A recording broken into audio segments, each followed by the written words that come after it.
nerds and gamers, welcome to another edition of Talk Nerdy to Me. As always, I am your host, Trevor Cooper. Joining me today, we have one Jen Brown. Good morning. Good morning. Do you mind if I call you Jen? Not at all. Okay. So for our listeners, you have quite the popular history in voice acting, especially with Rooster Teeth. Now, I forget chronologically which one started first, but you've done voices for both Red vs. Blue and RWBY. You were the freelancer agent Carolina in RWBY, and then you were one of my personal favorites, the lost but not forgotten Pyrrha Nikos in RWBY. Aww. Thank you. Well, of course. Which one came first? I guess I'm not too up to snuff on the chronology of that. Yeah, no worries. Carolina was first. So Red vs. Blue was first. In existence when I started working with them. Okay. We spoke with Shannon McCormick about a week or so ago. I've been a fan of the company since like its existence almost, but trying to figure out the timeline of where everything falls into place gets a little confusing. I mean, with what now it's you're going on, it would be like 12 years with Red vs. Blue? Not quite. I think Shannon's closer to that than I am. I'm at, I believe, 9 years.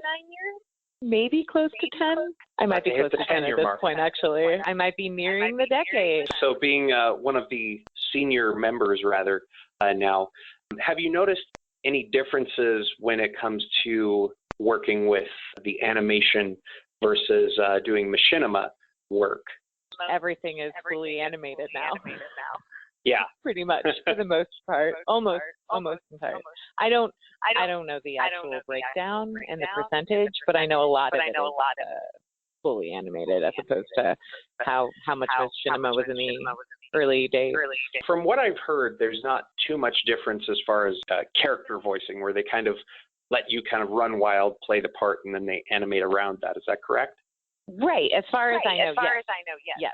I do think that they animate something in advance, if they can, but often they usually have me record before.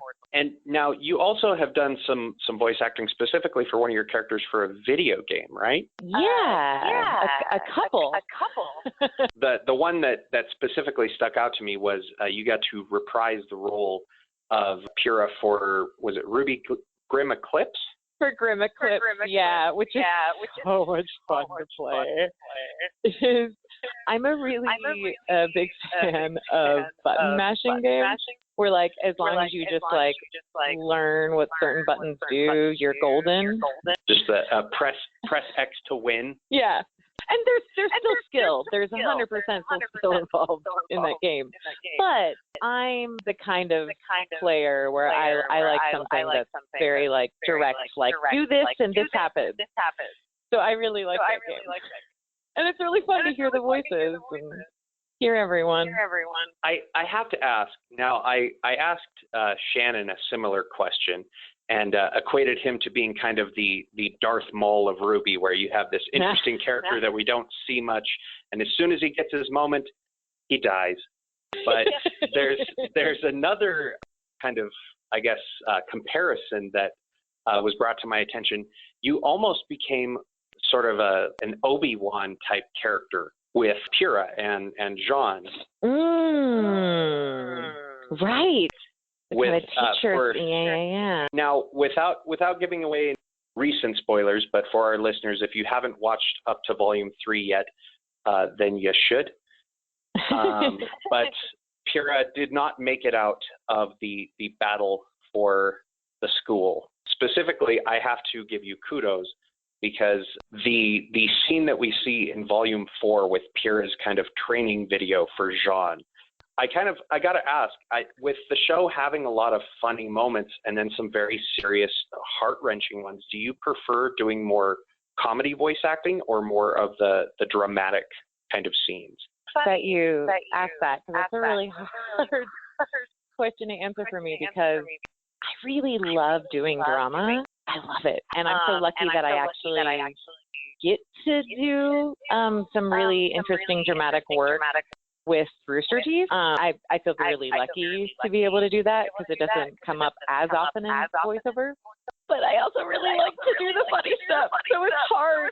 Really, I love both. Like I genuinely love both. I think I'm slightly better at the drama if I had to pick. Slightly, like there's a slight edge on my serious stuff, but I don't know which one I like more. They're both really fun. I don't know. I really like gritty things. So Yeah. I might have to say the drama gets a slight edge because I really love being able to tap in and do some darker stuff. It's interesting, especially for a character like Pyrrha, because you got to kind of reprise the role into the RWBY Chibi show. So that one is like nothing but comedy. Yeah, which is really enjoyable. It's quite nice to get to have these two different sides to Pyrrha that exist, kind of different worlds, if you will, or different dimensions. The duality of Pyrrha, I appreciate it. Was there a bit of a different character approach for doing something like a chibi where in the mainline universe, Pyrrha's comedy kind of comes through a little bit with her earnestness or seriousness, and you get these moments of comedy kind of played off from other characters versus she's kind of a bit sillier in chibi. She is definitely a little bit sillier. I don't know if it was anything. I don't remember ever having a conversation with Miles or Terry where they were like, we're specifically trying to make her sillier. Just how it turned out. And I really appreciate it and love it. It is nice to do, and I do intentionally do her voice a little bit differently for Chibi. It's a little brighter, a little bit more Chibi. There you go. Now with Red versus Blue, you got to kind of be almost the hero of the show for a number of seasons. What was that like, kind of taking something that started as more of a comedy series, and then when we got specifically into the chorus arc, you kind of became the protagonist of the series? I at first felt a little bit of pressure, just because it was known as being this very comedic show, and they had done some serious stuff before, but they were really, really leaning into it with specifically with season 10, where I was kind of the lead of that season. And I was a little nervous, just like, are the fans gonna come with me? There's a lot of me in this season. I hope they like what I do, because if they don't, they're not going to like the season.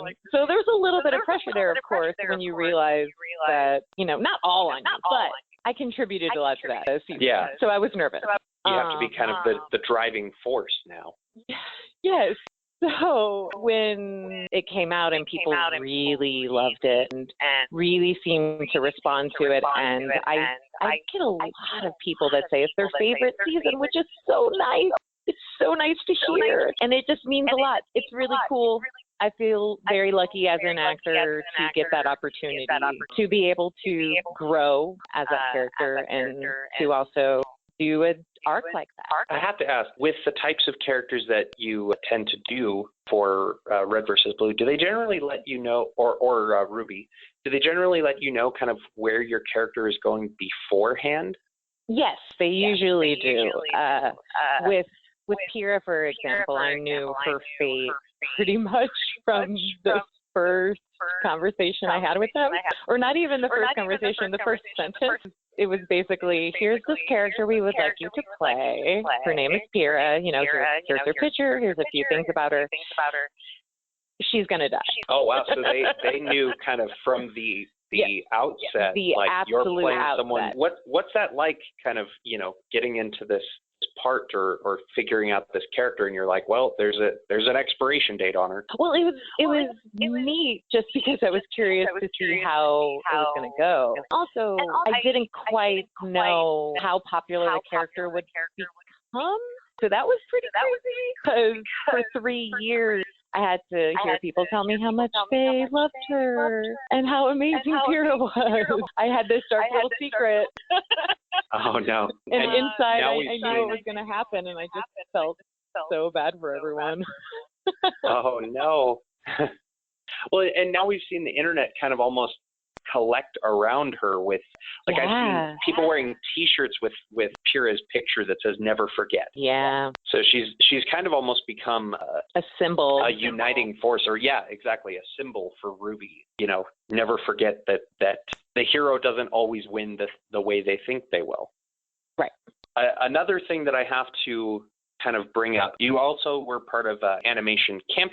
You have one of the coolest characters in the show. I noticed something. So I brought this up with Shannon with his 3 characters. They all kind of had this uniting force of, like, Ozpin being immortal, Washington being immortal, and the Quartermaster potentially being immortal.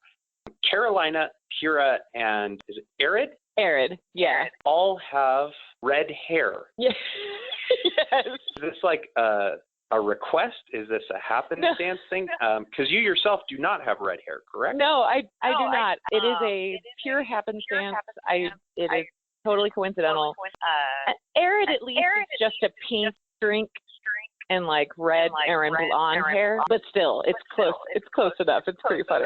I did have cherry red hair when I was like 20, so I did have hair at one point, and it was my dream hair color, and it was the color I always wanted my hair to be. So, which is why I dyed it one summer when I was younger, in between acting jobs. It's not really a very castable hairdo. I had it for a short period of time, and then I had to dye it back. But it's a fun little coincidence that I play so many redheads because I sincerely love red hair. So it's a little bit, you get to kind of live vicariously through that. Yeah, exactly. I get to have all these cute little, toys and stuff of these little redheaded, this beautiful redheaded Athenian goddess. And I'm like, me. I'm a nerd, so I love this stuff. I think it's awesome. Are there any upcoming projects you have? Any maybe Pyrrha prequels? No Pyrrha news, unfortunately. But let's see. I know that I'm still working on Camp, which is always fun, and I really love that show. It's definitely for adults. I worked on a commercial not too long ago that'll be coming out, a short film, but I once again don't know when that. I feel like all the things that I've worked on, I don't have actual ETAs for yet. I do stream 3 days a week on Twitch when I'm not working, when I don't have a job, playing video games on my Jen Brown Plays Twitch stream with my husband. Oh, very cool. Yeah. And so it's twitch.com/Jen Brown Plays. Jen Brown Plays, exactly. It's Mondays, Wednesdays, and Sundays when we're available. Well, the schedule is on my website, which is thejenbrown.com. If you could be in any one franchise, what would it be, aside from being Pyrrha in Smash Brothers? Oh, man. Well, you mean one of my characters or just me in any? Just anything at all. If you could be part of any film, video game, TV show. Oh gosh. Lord. Oh, TV show. Oh, that's easy. Steven Universe, hands down. That is my favorite show. I love it so dearly. It means so much to me. It's brilliant, and Rebecca Sugar is a genius. I would love to get a chance to be on it before it goes away. The final question I have for you, and this is the most important question of all. I ask this to everyone. This is a very serious thing. We take this very serious. Cake or pie? Oh, pie. That's the easiest question anyone has ever asked me. So both you and Shannon are team pie. Thank you so much, Jen, for taking the time out to do this for us. Absolutely. And you'll be at El Paso Comic-Con in April, right? Yeah, I'm excited about it. I haven't been to Paso since I was 12. I went with my family for a little trip with my cousin years ago, awesome. decades ago. El Paso's fun. There's a lot of RWBY fans in the Southwest here, so we should have a real good time. I'm looking forward to it. Thank you again, and have a wonderful evening. You too. Bye-bye. Get nerdy with me. Tell me what game that you get on. Is it card or read? What kind of class do you play, girl? In an RPG.